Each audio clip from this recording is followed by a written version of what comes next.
हिंदी के सबसे बड़े व्यंग्यकारों में से एक हरिशंकर परसाई ने एक बार लिखा था कि सबसे ज्यादा विटामिन पैसे में होता है। हरिशंकर परसाई की यह बात हमारे सिस्टम की नस नस में बसी हुई है और इसीलिए सिस्टम की निगाह में ईमानदारी किसी बीमारी से कम नहीं। और यही वजह है कि करप्शन के मामले में भारत अक्सर टॉप कर लेता है, जबकि ईमानदारी के मामले में भारत का सिस्टम मुश्किल से पासिंग मार्क्स ला पाता है। 2016 में भ्रष्टाचार से लड़ने की प्रतियोगिता में भारत को 100 में से 40 अंक मिले हैं, यानी पास मार्क्स माने जाने वाले 33% अंकों से सिर्फ 7 अंक ज्यादा। हालांकि अच्छी बात यह है कि भारत के प्रदर्शन में मामूली सा सुधार आया है। पिछली बार भारत को इस परीक्षा में सिर्फ 38 अंक मिले थे। अंतर्राष्ट्रीय संस्था ट्रांसपेरेंसी इंटरनेशनल ने 2016 का करप्शन परसेप्शन इंडेक्स जारी कर दिया है। इस इंडेक्स में भारत के नंबर तो पहले के मुकाबले अच्छे आए हैं, लेकिन भारत की रैंक 76 से गिरकर 79 हो गई है। ऐसा इसलिए हुआ है क्योंकि इस बार इस इंडेक्स में 176 देशों को शामिल किया गया है, जबकि 2015 में इस इंडेक्स में शामिल देशों की संख्या 168 थी। भारत, चीन और ब्राजील भ्रष्टाचार के मामले में एक साथ 79वें नंबर पर हैं। इस इंडेक्स में पूरी दुनिया का एवरेज स्कोर 43 है, यानी 43, यानी भारत का प्रदर्शन औसत से भी कम है क्योंकि भारत के 40 नंबर हैं। इस इंडेक्स के मुताबिक न्यूजीलैंड और डेनमार्क दुनिया के सबसे ईमानदार देश हैं। दूसरे नंबर पर फिनलैंड, तीसरे नंबर पर स्वीडन और चौथे नंबर पर स्विट्जरलैंड है। दुनिया में सबसे ईमानदार कहे जाने वाले टॉप 10 देशों में एशिया का सिर्फ एक ही देश शामिल है और उस देश का नाम है सिंगापुर।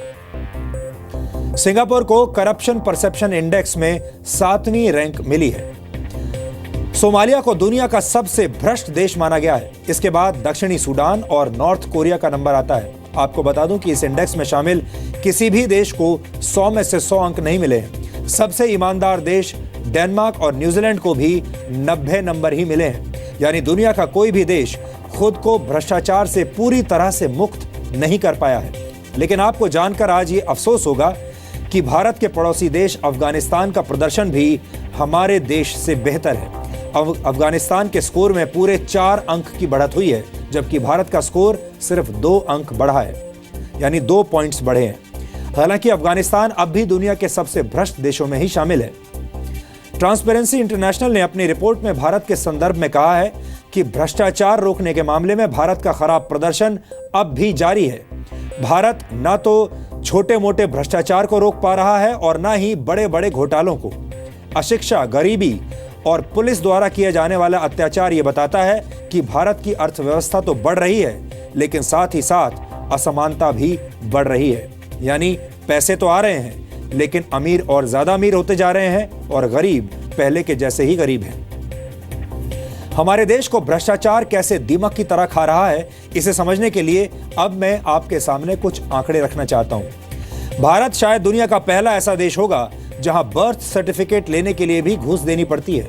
रिश्वत में कितने रुपए मांगे जाएंगे इसका तो कोई तय पैमाना नहीं है, लेकिन फिर भी यह माना जाता है कि सरकारी नौकरी हासिल करने के लिए लाखों रुपए की रिश्वत देनी पड़ती है इस देश में। पासपोर्ट के वेरिफिकेशन और रिन्यूअल के लिए भी 1000 रुपए से लेकर 10,000 रुपए तक की रिश्वत देनी पड़ती है, जबकि ड्राइविंग लाइसेंस के लिए भी कम से कम 600 रुपए तो देने ही पड़ते हैं। यहां तक कि स्कूल में बच्चों का एडमिशन करवाने के लिए भी 20,000 रुपए से 1 लाख रुपए की रिश्वत देनी पड़ती है। अब आप खुद सोचिए, जिस देश में स्कूल में एडमिशन भी रिश्वत के आधार पर होता हो, उस स्कूल में क्या होता होगा। National council of applied economic research की वर्ष 2015 की रिपोर्ट यह कहती है कि शहरी इलाकों में एक परिवार औसतन एक साल में 4,400 रुपए की रिश्वत देता है, जबकि ग्रामीण इलाकों में यह आंकड़ा 2,900 रुपए का है। 2013 के ग्लोबल करप्शन बैरोमीटर नामक सर्वे में यह बात सामने आई थी कि भारत के लोग राजनीतिक सिस्टम से सबसे ज्यादा दुखी हैं। आम लोगों के मुताबिक भारत में सबसे ज्यादा भ्रष्टाचार राजनीतिक पार्टियों में है, उसके बाद पुलिस और सरकारी कर्मचारियों का नंबर आता है।